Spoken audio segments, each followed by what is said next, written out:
जन्नत में प्रॉपर्टी बनाइए।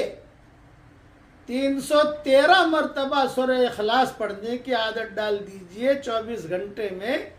एक साथ अगर न पढ़ सकते हो तो थोड़ा थोड़ा करके पढ़िए।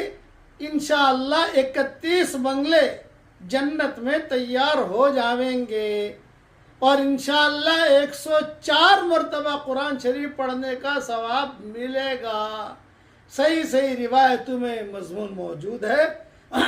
और सूरह इखलास जो पढ़ेगा अल्लाह उससे बहुत मोहब्बत करेगा।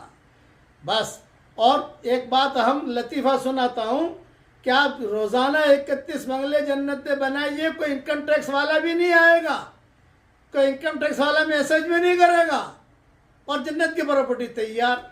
अल्लाह ताला हम सबको उस प्रॉपर्टी से फ़ायदा उठाने की तौफीक अता फरमाए।